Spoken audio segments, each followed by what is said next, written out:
యెషయా గ్రంథం 26వ అధ్యాయము 12వ వచనం చదవండి ఒకరు. యెహోవా, నీవు మాకు సమాధానము స్థిరపరచుదువు, నిజముగా నీవు మా పక్షము నుండి మా పనులన్నిటినీ సఫలపరచుదువు. ఈ దీంట్లో 6 విషయాలు ఉన్నాయని ప్రతిసారి నేను చెప్తూ వస్తూ ఉన్నాను. మొదటిదిగా, మన దేవుడు సమాధానం ఇచ్చే దేవుడు. మడమనూరులో సువార్త సేవలో అది ధ్యానం చేసుకున్నాం. రెండవదిగా మనం చూసినట్లయితే మన దేవుడు స్థిరపరిచే దేవుడు అన్న సంగతిని కూడా మనం గుర్తు చేసుకున్నాం. మరి మూడవది మనం చూసినట్లయితే ఆయన నిజమైన దేవుడు, నిజముగా అన్న మాట మనం గుర్తు చేసుకుంటున్నాం. నాలుగవదిగా మనం చూసినట్లయితే మన పక్షమున నిలిచే దేవుడు మన దేవుడు. తర్వాత ఐదవదిగా మనం చూసినట్లయితే మన పనులన్నిటిలో కూడా ఆయన ఏం చేసేవాడుగా ఉన్నాడు? తోడుగా ఉండేవా దేవుడుగా ఉంటున్నాడు. ఐదవదిగా మనం చూసినట్లయితే మన పనులన్నిటినీ కూడా ఆయన సఫలపరిచే దేవుడని. 2 విషయాలు మనం 2 సంఘాల్లో ధ్యానం చేసినాం. ఈ దినాన మనం గుర్తు చేసుకోవాల్సింది ఏమిటి? మీరే చెప్పాలా. 3వ భాగం ఏముంది? నిజముగా మన దేవుడే, నిజముగా మన దేవుడు, లేకపోతే మన దేవుడు నిజమైన దేవుడు కదండి. కాబట్టి ఈ విషయాన్ని ఈ దినాన మనం గుర్తు చేసుకుందాం. సువార్తకు కావాల్సిందే మీ ముందుకు నేను తీసుకుని వస్తాను కదండి. సంఘాల్లో చెప్పే విధానం వేరుగా ఉంటుంది. ఇప్పుడు అన్ని సంఘాలను కలిపి ఈ సువార్త సేవలో మనం వాడుకుంటున్నాం, మనం చేస్తున్నాం కనుక అందుకని ఆ విధంగా దేవుడిచ్చిన తలంపులను బట్టి మీ ముందుకు నేను తీసుకుని వస్తూ ఉన్నాను. సమాధానపరిచే దేవుడని మనం గుర్తు చేసుకున్నాం. రెండవదిగా స్థిరపరిచే దేవుడని గుర్తు చేసుకున్నాం. 2 విషయాల్లో కూడా సమాధానపరిచే ఎలా సువార్త సేవ ద్వారా దేవుడు ఎలా సమాధానపరుస్తాడు అన్న విషయాన్ని గుర్తు చేసుకున్నాము.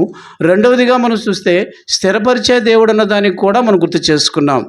ఏమిటది అంటే పౌలు, ఇంకెవరున్నారు? శీల. పౌలు జైల్లో ఉన్నప్పుడు ఆయన దగ్గరకు పోయింది ఎవరు? ఒనేసిము. వాళ్ళ పేర్లు పెడుతున్నారమ్మా మీరా. కాబట్టి ఒనేసిము ఆయన ఎందుకు జైల్లోకి వెళ్ళాడు? ఈయనేమో సువార్త విషయమై పౌలు వెళ్ళాడు, జైల్లో వేశారు. అయితే దొంగతనం చేసిన దాన్ని బట్టి ఒనేసిమును వేశారు. ఒకే జైల్లో ఉన్నప్పుడు అక్కడ పౌలు ఏం చేశాడు అంటే ఆయనకు సువార్త చెప్పాడు. సువార్త చెప్పిన తరువాత దొంగ మారిపోయి ఒకప్పుడు నిష్ప్రయోజకుడుగా ఉన్నటువంటి ఆయన ఏమైనాడు? ప్రయోజకుడయ్యాడు. ఇంకా చెప్పాలేనంటే ఇంకేమి ఉన్నాయి? 4 విషయాలు మీ ముందుకు ఆ దినాన్ని చెప్పినాను. ఇంకా యాడు గుర్తుంటాయంటారా? అంతే కదా, మన పనిస్తంతా అంతే. కాబట్టి ఆయన ఈ ప్రయోజకుడైనాడు, ప్రాణము వంటి వాడైనాడు. ఇంకా చెప్పాలంటే ఈ సమయంలో మనము ఈ నిజమైన దేవుడు అన్న విషయాన్ని మనకు కావాలని 5 నిజాలను, అనగా దేవుని కృప. కాబట్టి ఈ 5 అనేది మనం ఎప్పుడూ కూడా ఆశించాలి.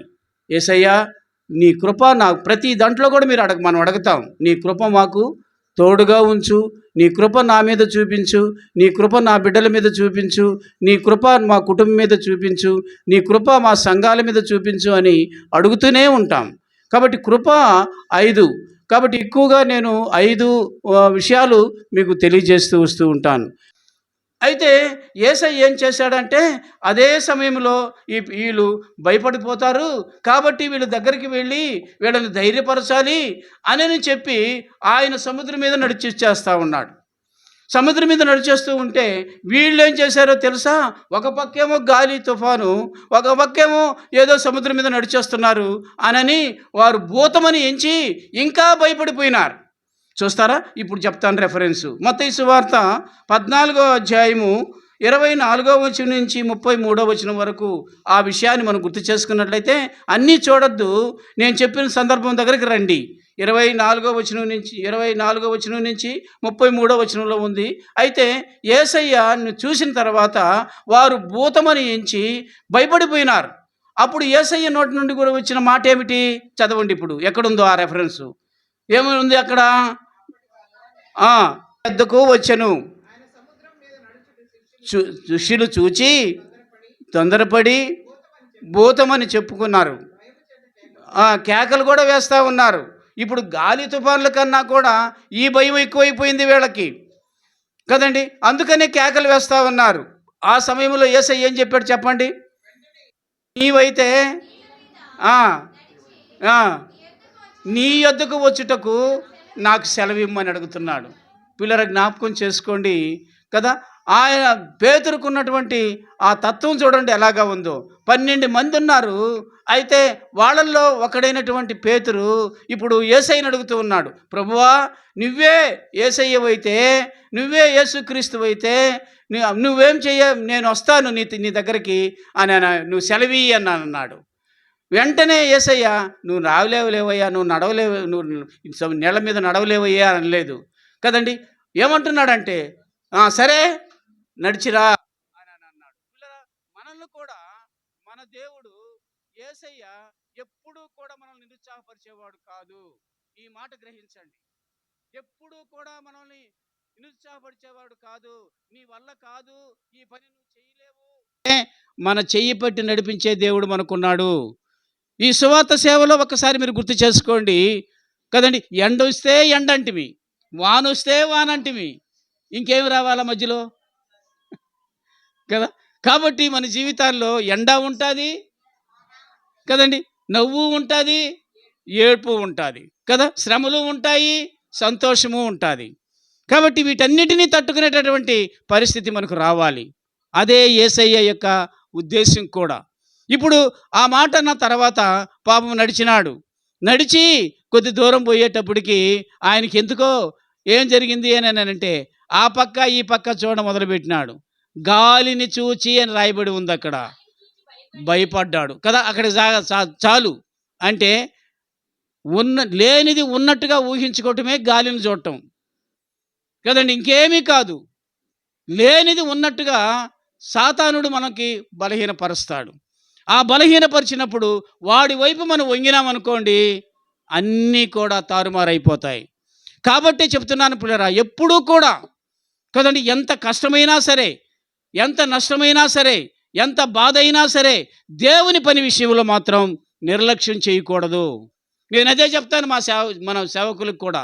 ఏం చెప్తానంటే, ఆ విషయంలో నువ్వు ఎలా చేస్తావు అనేది అనవసరం, కానీ కదండి దేవుని పని నీ ముందర ఉన్నప్పుడు మాత్రం వెనకడుగు వేయొద్దు అంటాను కదండి. వెనకడుగు వేసినామనుకోండి పిల్లరా, వెంటనే వెనక లాక్కుంటాడు. ఎవరు ఒకడు ఉంటాడు మన వెనకాలనే. ఎవరు వాడు? ఈ పిల్లకాయలు చెప్తున్నారు సాతానుడని. మీరు చెప్పటంలే, మీకు ఆ అనుభవం లేదేమో, ఆ పిల్లకాయలకు ఉంది కదా. బాగా జ్ఞాపకం చేసుకోండి పిల్లరా, బడికి పోకూడదు కదండి. వెంటనే ఏం చేస్తాడయ్యా? కాబట్టి బాగా ఆలోచన చేయండి పిల్లరా. దేవుని పని విషయంలో ఎప్పుడూ కూడా మనం వెనకడుగు వేసామనుకోండి కదండి, మనం నష్టపోయేది మనమే. ఎందుకనేనంటే ఆయన ఆ పనిలో నీకు ఒక లాభం చూపిస్తాడు, నీకు ఒక మేలు చూపిస్తాడు. ఆ మేలును పొందకుండా వెనకబడిపోవాల్సి వస్తుంది. ఇప్పుడు చూడండి, ధైర్యం చేసి వెళ్ళాడు, కానీ అతని పొరపాటు ఏమిటంటే పక్కకు చూశాడు. పొరపాటు పక్కకు చూసినా కదండి మునిగిపోతూ ఉన్నాడు. నష్టమే, బాధే, భయమే. అయినా కూడా ప్రభువా అన్నాడా లేదా? ఏమన్నాడు? ప్రభువా. ఆ మాట ఎందుకు, ఆ మాట అన్న తర్వాత ఎవరు చెయ్యి వచ్చింది ఆయన దగ్గరికి? చూడండి, ఇక్కడ మర్మం చూడండి. ప్రభువా నన్ను రక్షించమన్నప్పుడు పడవలో ఉన్నవాడు పట్టుకున్నారా, యేసయ్య పట్టుకున్నాడా? అది కదండి. యేసయ్య చెయ్యి ఎవరిని పట్టుకుంది? 11 మందిని పట్టుకోలా. ఎవరినండి? ఎందుకని? ధైర్యం చేసినాడు ఆయన ఒక్కడే కదండి. ధైర్యం చేసి ప్రభువా నన్ను రక్షించమని అరిచినవాడు ఆయన ఒక్కడే గనుక వెంటనే ఆయన చెయ్యి పట్టుకున్నాడు. ఎంత హాయి, ఎంత మనోహరం, ఎంతగా ధైర్యం కదండి. నా చెయ్యి పట్టుకోకపోయినా నీ చెయ్యి యేసయ్య పట్టుకుంటే నువ్వెంత ధన్యుడివి, నువ్వెంత ధన్యురాలివి కదండి. బాగా ఆలోచన చేయండి పిల్లరా. చెయ్యి పట్టుకున్నాడు. ఇదంతా ఎందుకు చెప్తున్నాను అని అంటే, అలాగా చేసి వారందరూ నిమ్మళించిన తర్వాత ఇప్పుడు గాలిని కూడా నిమ్మళించి చేసినాడు. అక్కడ ఒక మాట ఉంది, దానికోసమే నేను ఇంతసేపు చెప్పిన 33వ వచనం. మొదటి నిజం చెప్పినాను. ఇప్పుడు శిష్యులు 12 మంది శిష్యులు ఏకకంఠముతో యేసయ్యను ఏమంటున్నారు చూడండి. You are a real God's son కదండి, నువ్వు ఒక్కడివేనయ్యా దేవుని కుమారుడివి, అది కూడా నిజముగా. మొదటి నిజం చెప్పాను ఇప్పుడు మీకు. ప్రమాదంలో ఉన్నా, ఆపదలో ఉన్నా కదండి, ఎంత బలహీనతలో ఉన్నా కదండి, మనల్ని ధైర్యపరిచే దేవుడు నిజముగా చెప్పండి ఏమమ్మా కదా. మీ నోటి గుండా చెప్పించాలంటే నా గొంతు పోతుంది కదమ్మా కదా. నిజముగా దేవుని కుమారుడు. పిల్లరా, అవును పిల్లరా, బాగా ఆలోచన చేసినట్లయితే అందుకనే పౌలు బర్నబాలు సేవ చేస్తూ ఉంటే ఒక దగ్గరికి వెళ్ళేటప్పటికి అక్కడున్న పట్టణస్థులందరూ వాళ్ళు చేసిన క్రియలకి, సూచిక క్రియలకి వారు ఏం చేస్తున్నారంటే పూజను మొదలుపెట్టినారు.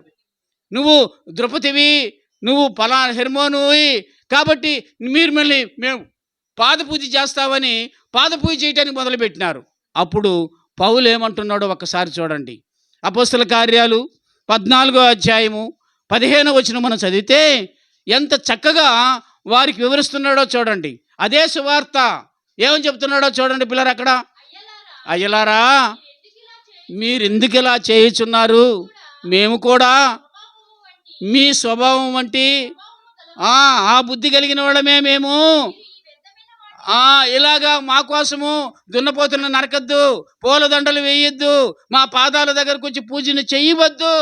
ఎందుకనంటే చెప్పండి, ఇప్పుడు ఈ వ్యర్థమైన వాటిని విడిచిపెట్టి ఆకాశమును, భూమిని, సముద్రమును, వాటిలో ఉన్న సమస్తమును, జీవము గల దేవుణ్ణి, అదిగో ఆడన్నాడా లేదా సువార్త చెప్పండి కదా. ఏమంటున్నాడు? మళ్ళా చదవండి ఆ మాట. ఆకాశమును, భూమిని, సముద్రమును, వాటిలో నుండు సమస్తమును, జీవము గల దేవుని వైపు తిరగండి అయ్యా. మన సువార్త ఎట్టుండాలి చెప్పండి. అంటే మేము ఇంత చెప్పలేం, కానీ కనీసము ఆయన నిజమైన దేవుడు. ఆయన ఆకాశాన్ని, భూమిని, సముద్రమును, అందులో ఉన్నటువంటి జలరాశులన్నిటినీ కూడా నిర్మించిన దేవుడు. ఆయన వైపు తిరగండి కదా. మమ్మల్ని దేవుళ్ళని మాకు పూజించద్దు మీరు, విగ్రహాలకు పూజించద్దు మీరు. నిజదేవుడు ఒక ఆయన ఉన్నాడు. ఆయనను అదే ఏమంటున్నారు తర్వాత, ఇది మేము చెప్పే సువార్త. పిల్లల జ్ఞాపకం చేసుకోండి. మొదటి నిజదేవుడు అన్నదానికి నిజముగా ఈయన, మీరు చెప్పండి, నిజముగా ఈయన దేవుని కుమారుడు. మొదటి నిజం చెప్పినాను. రెండోది చెప్తాను చూడండి పిల్లరా కదండి. రెండోది చెప్తాను ఏమిటి? మత్తయి సువార్తలోనే 27వ అధ్యాయంలో యేసయ్యను సిలువ వేశారు.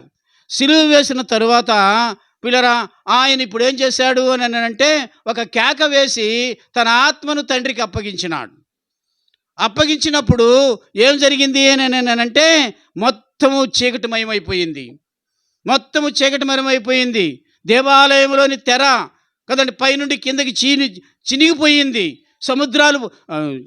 సమాధులు ఏమైపోయినాయి అని అంటే సమాధులలో ఉన్నవారు కూడా వచ్చేసినారు. 27వ అధ్యాయం తీసినారా? వేసేస్తే ఇలాంటి భయంకరమైన పరిస్థితుల్లో అక్కడ ఉన్నటువంటి వారు 2 ఉన్నారు. ఎవరు అంటే ఆయన సిలువ వేయటానికి ఆజ్ఞాపించినటువంటి శతాధిపతి ఉన్నాడు. అంతేకాదు ఆ సిలువ దగ్గరికి తీసుకువచ్చి ఆయన సిలువ వేయటానికి కదండి కావలి వారు ఉన్నారు. ఇందాక నువ్వుని చెప్పాను, శిష్యులను చెప్పాను. ఇప్పుడు శతాధిపతి, కావలి వారు ఉన్నారు యేసయ్య సిలువ వేసేటప్పుడు.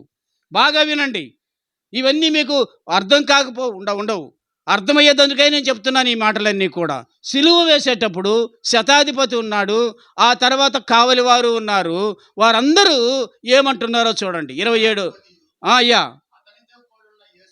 శతాధిపతియు అతనితో కూడా యేసునకు కావలి ఉన్నవారును భూకంపమును భూకంపమును జరిగిన కార్యములన్నీ చూచి మిక్కిలి భయపడి, అండర్లైన్ చేసుకోండి అన్నమాట. ఏం రాయబడి ఉంది? నిజముగా.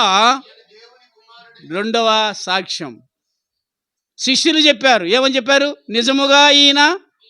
ఇప్పుడు శతాధిపతి, వాళ్ళ అన్యులు, యేసయ్యతో కూడా ఉన్నవాళ్ళు కాదు వీళ్ళు కదండి. ఒక శతాధిపతి, కావలి వారు ఆ భూకంపాన్ని చూసి, ఆ భయంకరమైన పరిస్థితిని చూసి ఒక మాట అంటున్నారు. ఏమంటో తెలుసా? నిజముగా ఈయన దేవుని కుమారుడు. పిల్లల జ్ఞాపకం చేసుకోండి. 50వ వచనం నుంచి చదివితే ఇంకా వివరంగా ఉంది, కానీ సమయం లేదు కనుక 54వ వచనం మాత్రమే మీకు చదివిపించినాను కదా. బాగా ఆలోచన చేయండి పిల్లరా. ఈ సమయంలో రెండవ నిజము చెప్పినాను మీకు. ఇప్పుడు రెండవ నిజము చెప్పినాను, అవునా కదండి. ఏ దాన్ని బట్టి వీళ్ళు ఆ మాట అన్నారు? ఏం జరిగింది అక్కడ? భూకంపం జరిగింది. సమాధులలో ఉన్నవారు లేచినారు, పరిశుద్ధులు లేచినారు కదండి. ఆ పైన 50వ వచనం చదివితే దేవాలయపు తెర పైనుండి కిందికి రెండుగా చీలిపోయింది. అంటే ఇన్ని గొప్ప కార్యాలు చేస్తే ఒక శతాధిపతి మనసు మారిందండి. ఒక అధికారి యొక్క మనసు మారాలి అని అంటే పిల్లరా, ఎంత కార్యం జరగాలో ఒక్కసారి ఆలోచన చేయండి. కాబట్టి ఏది ఏమైనా సరే ఆయన నిజమైన దేవుడిని ఒప్పుకునేటట్లు చేసినాడా లేదా దేవుడు? కదా. మన ప్రయాస ఎప్పుడూ వ్యర్థం కాదు. మీరు అనుకుంటారేమో ఈయనేంది ఈ ప్రతి సంవత్సరం ఈ దినాల్లో సువార్త సేవ పెడతాడనని. కానీ ప్రియరా, ఎప్పటికైనా సరే మన ప్రయాస వ్యర్థం కాకుండా ఆయన కార్యం జరిగిస్తాడు. ఇప్పుడు ఎలా ఉంది? యేసయ్య ప్రాణం వదిలేస్తున్నాడు. చీకటి గమ్మింది. సమాధుల్లో ఉన్న పరిశుద్ధులు బయటకు వచ్చారు. దేవాలయపు తెర చినిగింది. బండలు బద్దలైపోయినాయి. భూమి వణికింది.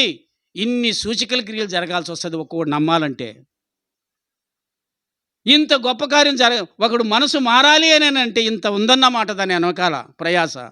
మనం ఏదో అనుకోవద్దు, కానీ మనం చేయాల్సింది మాత్రం చేస్తూనే ఉండాలి.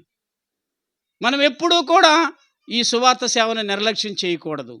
ఇప్పుడు చూస్తే ప్రియులరా, ఈరోజు ఉదయం కూడా చూస్తే చెన్నైలో కదండి, మన ఆంధ్రప్రదేశ్లో, ఉత్తరప్రదేశ్లో భయంకరమైన పరిస్థితులు. ఒక 3 ఈరోజు చదివి ప్రార్థన చేశాను.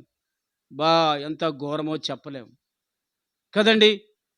అంత ఘోరమైనటువంటి పరిస్థితుల్లో వాళ్ళు ఇంటిలో కూర్చొని భార్య, భర్త, పిల్లలు అందరూ కలిసి 6 ఉన్నారు.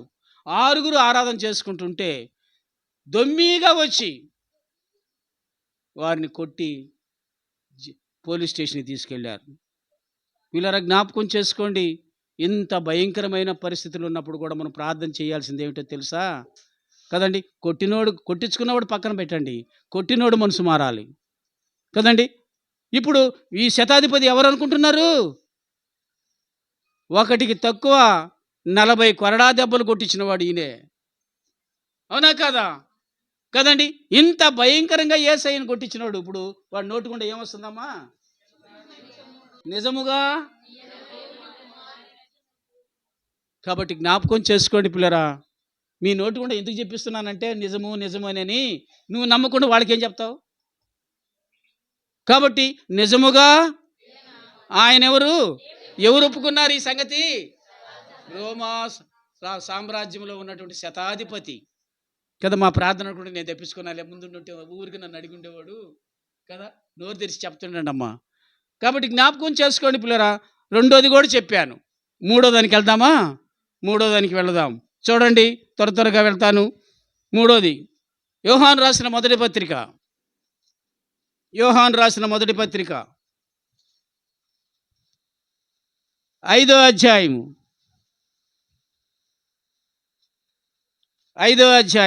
20వ వచనం. 5వ అధ్యాయం 3వ నిజం చెప్తాను చూడండి. మనము సత్యవంతుడైన వానిని మనము సత్యవంతుడైన నిజమైన దేవుణ్ణి ఎరగాలని దేవుని కుమారుడు వచ్చి మనకు తెలివిని అనుగ్రహించి ఉన్నాడని మనం ఎరుగుదుము. మనము దేవుని కుమారుడైన యేసుక్రీస్తునందు ఉన్న వారమై సత్యవంతుని ఎరిగి ఉన్నాము. ఆయనే అండర్లైన్ చేసుకోండి, ఆయనే నిజమైన దేవుడును నిత్య జీవమునై ఉన్నాడు. దేవునికి మహిమ కలుగును గాక. 3.5 సంవత్సరం యేసయ్య రొమ్మున ఆనుకొని సేవ చేసినటువంటి కదండి యోహాను భక్తుడు కదండి విశ్వాసులందరికీ చెప్తున్న మాట ఏమిటనంటే, సత్యవంతుడైన దేవుని మనం ఎరిగినాము కదండి. ఆయన సత్యవంతుడై ఉండటమే కాదు, అనేకులు కూడా ఆ నిజాన్ని ఎరగాలని నిజమై ఏమంటున్నాడు అక్కడ, వివేకం అనుగ్రహించి ఉన్నాడు. ఎరుగుదుము, మనము యేసుక్రీస్తునందున్న వారము ఉన్నాము. ఆయనే, ఆ మాట కోసం, ఆయనే ఏమై ఉన్నాడు, నిజమైన దేవుడును నిత్య జీవమై ఉన్నాడు. మా కారు వెనకాల చూస్తే ఇంగ్లీష్లో ఉంది ఆ మాట. ఏమని రాయబడి ఉందో తెలుసా కదండి. ఆయన ఎవరట, జీసస్, ఈయన ఎటర్నల్ గాడ్ అండ్ కదండి, ఎటర్నల్ కదండి, ఎటర్నల్ లైఫ్ అని కదా ఉండేది. ఎటర్నల్ లైఫ్ అని ఉంది, నిత్య జీవము, నిజమైన దేవుడు, ట్రూ గాడ్. చిన్నదిగా చెప్తాను చూడండి, true God and eternal life. True God అంటే నిజమైన దేవుడు, ఎటర్నల్ లైఫ్ అంటే నిత్య జీవము. మా కారులో వెనకాల చూడండి, అది రాయిపోయి ఉంది. పిల్లలు ఎందుకు చెప్తున్నాను అని అంటే, అలాంటి నిజమైన దేవుణ్ణి గురించి ఎవరు చెప్తున్నారు చెప్పండి ఇప్పుడు కదండి. దేవునికి ఇష్టమైన వాడు, యేసయ్య చేత ప్రేమించబడినటువంటి యోహాను చెప్పే మాట ఏమిటంటే, ఆయన నిజమైన దేవుడును నిత్య జీవమై ఉన్నాడు కదా. కనుక ప్రియులరా, మనము ఇప్పుడు 3వ దానికి వచ్చినాం కదండి. కనుక ఈ 3వది మనం దాటిపోదాం. నిజమైన దేవుడు ఆయన నిత్య జీవమై ఉన్నాడు. ఈ మాట చెప్పింది ఆ యేసు ప్రేమించినటువంటి శిష్యుడు యోహాను భక్తుడు. మొదటిదేమో ఎవరు చెప్పారు, 12 మంది శిష్యులు చెప్పారు. రెండోది మా ఎవరు చెప్పారు, శతాధిపతి కావలివారు చెప్పారు. మూడోది ఎవరు చెప్పినారు, యోహాను ఒక్కడే చెప్పినాడు. 4వ దానికి వెళదాం చూడండి. అపోస్తల కార్యాలు 10వ అధ్యాయం 34వ వచనం. ఇది కూడా చాలాసార్లు మనం వినే ఉంటాం. చూడండి, అపోస్తల కార్యాలు 10వ అధ్యాయము. దేవుడు పక్షపాతి కాడని నిజముగా నేను గ్రహించి ఉన్నాను. ఇప్పుడు చెప్పండి, మన దేవుడు ఎవరు? పక్షపాతము లేనివాడు, నిజముగా పక్షపాతము లేనివాడు, అబద్ధంగా కాదు ప్రియులరా. కాబట్టి ఆయన నిజముగా పక్షపాతము లేని దేవుడు. ఎవరినైనా సరే, ఎంతటి హీన స్థితిలో ఉన్నవాడినైనా, ఎంతటి హెచ్చైన స్థితిలో ఉన్నవాడినైనా ఆయన ప్రేమించేవాడుకున్నాడు. ఎంతటి పాపిష్టి వాడైనా సరే ఆయన ప్రేమించి ఆ పాపాన్ని ద్వేషించి ఆయన తన ప్రియకుమారుడిగా చేసుకునేవాడుకుంటున్నాడు. కాబట్టి నిజముగా ఈయన ఎవరు చెప్పండి, పక్షపాతము లేనివాడు. ఇది 4వది. నిజముగా మన దేవుడు పక్షపాతము లేని దేవుడు, 4వది. 5వది చూద్దాం ప్రియులరా, జ్ఞాపకం చేసుకోండి, త్వరగా చూసుకుందాం. యేసయ్యే ఏం చెప్తున్నాడో చూడండి నిజాన్ని గురించి. యేసయ్యే ఏం చెప్తున్నాడో చూడండి పిల్లరా. యోహాను సువార్త 15వ అధ్యాయము, యోహాను సువార్త 15వ అధ్యాయము 1వ వచనం. నేను నేను నిజమైన ద్రాక్షావళిని. 5వదండి ఇది, 5వ నిజం. మొదటి నిజం చెప్పాను, 2వ నిజం చెప్పాను, 3వ నిజం చెప్పాను, 4వ నిజం చెప్పాను, 5వ నిజం చెప్తున్నాను ప్రియరా. ఆయన నిజమైన ద్రాక్షావళి కదండి. నిజముగా పక్షపాతం లేనివాడు 4వది కదండి. నిజమైన దేవుని కుమారుడు కదండి. 3 దగ్గరలా నిజమైన దేవుడు అని చెప్పాము. ఆ తర్వాత 2 దగ్గరలేమో నిజమైన దేవుని కుమారుడు అని చెప్పినాను. ఇలాగ పిల్లరా మనం చూసినట్లయితే ఈ పేతురు ఏ యేసయ్య ఏం చెప్తున్నాడు అని అన్నట్టు చివరిగా నేను నిజమైన నిజమైన ద్రాక్షావల్లి ఆయన. మనం ఎవరిమి? అక్కడే రాయబడి ఉంది చూడండి. ఎవరు అంట మనము? మీరు తీగలై ఉన్నారు. ఈ తీగలు ఏం చేయాలి? ఫలించాలనా? ఎండిపోవాలనా? ఫలించాలి. ఫలించటం అంటే ఏమిటి? మీరే చెప్పాలా. ఫలించటం అంటే ఏమిటి? మామిడి పళ్ళు కొనుక్కొని తింటామా? ఏం చేయటం అయితే ఏమమ్మా చెప్పండి. చీమర్తిలో తిరువెంగళాయపల్లిలో సువార్త జరుగుతూ ఉంటే కదండి, ఇంట్లో అట్లేసుకుని కూర్చొని తింటాం కాదు ఫలించటం అంటే. ఏందో తెలుసా పిల్లరా? మనము ఆ ద్రాక్షావళికి అంటుగట్టబడినటువంటి తీగలం కనుక కనీసం పిల్లరా పిందిలన్నా దిగాలి కదండి, చిన్న పిందిలన్నా దిగాలి. దాన్ని ఫలింపజేస్తాడు దేవుడు. అదే మనం చేసేది ఇప్పుడు సువార్త, ఇంకేదో కాదండి. అందుకనే యేసయ్య మనల్ని ఏమంటున్నాడంటే, సువార్త ప్రకటించు వారి పాదములు పర్వతముల మీద సుందరములై ఉన్నాయి. ఎంత గొప్ప స్థితి దేవుడిస్తున్నాడో చూడండి. అందుకనే ప్రియరా, మనం గుర్తు చేసుకున్నట్లయితే ఈ దినాన 5 నిజాలు చెప్పాను. కాబట్టి మనం వెళ్ళినప్పుడు మన నోటి గుండా రావాల్సింది ఏమిటంటే, యేసయ్య నిజమైన దేవుడు, యేసయ్య లోకరక్షకుడు, యేసయ్యను నమ్ముకుంటే పరలోకం ఉంది. కాబట్టి ప్రియరా, జ్ఞాపకం చేసుకోండి, ఆయన సత్యవంతుడైన దేవుడు కదండి, అబద్ధం ఉండలేదు ఆయనలో. అందుకనే పదే పదే మనం ప్రతి ఆదివారం చదువుకునేది ఇదే. దేవుడు ఆత్మ గనుక పుట్టి ఆత్మతోనే చెప్పలా. తర్వాత ఏముంది చెప్పండి? సత్యం అంటే ఏమిటి?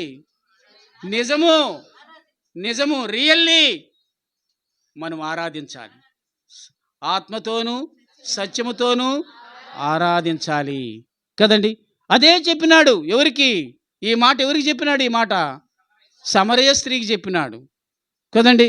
అమ్మా, నువ్వు ఆరాధిస్తే ఎలా ఆరాధించాలంటే ఆత్మ ఉండాలి, సత్యం ఉండాలి. ఇవి రెండు నీకు రావాలి అని అంటే సత్యస్వరూపి అయిన ఆత్మ నీలో ఉండాలి కదండి. ఆయన వచ్చి ఏం చేస్తాడో తెలుసా? నువ్వు చెప్పుకుంటా పోతావు. చూస్తారా? యోహాను సువార్తలు చెప్పి చదివి ముగిచేస్తాను. 16వ అధ్యాయం అనుకుంటాను. ఏం రాయబడిందో చూడండి. సత్యస్వరూపి అయిన ఆత్మ మీ దగ్గరికి వచ్చినప్పుడు ఏం చేస్తాడంట? ఆయన నా గురించి చెప్తాడు. ఆయన అనగా ఆత్మ వచ్చినప్పుడు మిమ్మును సర్వసత్యములోనికి నడిపించును. ఆయన తనంతట తానే బోధింపక ఏటిని వినునో వాటిని బోధించి సంభవింపబో సంగతులన్నిటినీ తెలియజేయును. ఇంకో దగ్గర రాయబడిన మాట 14వ అధ్యాయం అనుకుంటాను. ఏం రాయబడింది?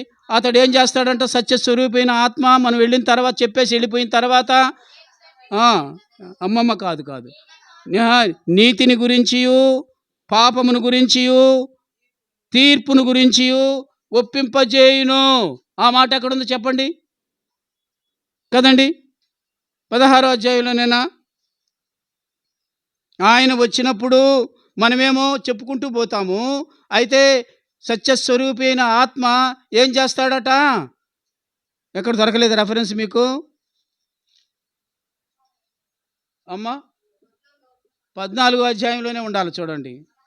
16వ వచనం చూడండి ఏం రాయబడిందో. అనగా సత్యస్వరూపి అయిన ఆత్మను మీకు అనుగ్రహించుచున్నాను. ఆయన చూడదు ఎరగదు గనుక ఎరుగుదురు. ఆయన వచ్చి పాపమును గూర్చియు నీతిని గూర్చియు తీర్పును గూర్చియు లోకమును ఏం చేస్తాడంట? ఎవరైనా సత్యస్వరూపేగు ఆత్మ. సత్యస్వరూపేగు ఆత్మ ఎవరు? ఈయన నిజమైన దేవుని కుమారుడు. ఈయన సత్యస్వరూపి అయ్యి ఇప్పుడు మనం చెప్పుకుంటూ పోతాం. ఏమని చెప్పుకుంటూ పోతాము? యేసు ప్రభు నిజమైన దేవుడు, లోకరక్షకుడు, యేసయ్యను నమ్ముకుంటే పరలోకం ఉంది అని చెప్పుకుంటూ పోతాం. కానీ మనం వెనకాలే ఉంటాడు ఈయన. ఆత్మస్వరూపిగా ఉండి ఆ పత్రిక ఇచ్చినప్పుడు కానీ, ఆ మాట విన్నప్పుడు కానీ, ఆ బైబిల్ తీసుకున్నప్పుడు కానీ, బాబు ఏం చెప్పారో తెలుసుగా? ఏమిటట? కాదు. అక్కడ రాయబడిన మాట చూడండి 8వ వచనంలో. ఆయన వచ్చి ఆ! నీతిని గూర్చి, మూడోది తీర్పుందిరా బాబు అని ఆయన ఒప్పింపజేస్తాడు. కాబట్టి ఆ చేతిలో ఉన్న బైబిల్ గావచ్చు, ఆ చేతిలో ఉన్న పత్రిక గావచ్చు, లేతే మీ నోటి గుండా వచ్చిన మాట గావచ్చు, అది ఆత్మస్వరూపిగా వారిలో పనిచేస్తది. కాబట్టి ఎప్పటికైనా, ఎప్పటికైనా, ఎప్పటికైనా ప్రియులారా అది మన ప్రయాస వ్యర్థం కాదు. కనుక ప్రియులారా జ్ఞాపకం చేసుకుందాం ఈ సమయంలో. ఈ దినం చెప్పండి ఏమి నేర్చుకున్నాం మనము? మన దేవుడెవరు? నిజమైన దేవుడు. నిజమైన దేవుని గురించి 5 విషయాలు మనం గుర్తు చేసుకున్నాం. కదండీ! 5 సందర్భాల్లో కదండీ! వారు చెప్పుకుంటూ వచ్చారు. కాబట్టి ఈ దినాన మనం వెళ్ళి మనం ప్రకటించేటప్పుడు మన నోటి గుండా నిజం రావాలి. అదే సమయంలో నిజమైన దేవుని గురించి చెప్పాలి. అలా చెప్పినప్పుడు తప్పనిసరిగా సత్యస్వరూపైన ఆత్మ వచ్చి ఏం చేస్తాడాయన? ఒప్పింపజేస్తాడు. ఒకవేళ ఆ 3 వదిలేద్దాం మీకిష్టం లేకపోతే. కానీ ఒప్పింపజేస్తాడు. ఏం ఒప్పింపజేస్తాడు? అవునయ్యా! నిజమైన దేవుడే అనని వాడిని నోటిగుండా చెప్పేటట్టుగా దేవుడు కార్యం జరిగిస్తాడు. పరిశుద్ధాత్ముడు కార్యం జరిగిస్తాడు. కాబట్టి మనము ఈ విషయంలో ఎప్పుడూ కూడా ఆయన పనిలో మనం నిర్లక్ష్యం చేయకూడదన్న సంగతిని మనం గుర్తు చేసుకుందాం.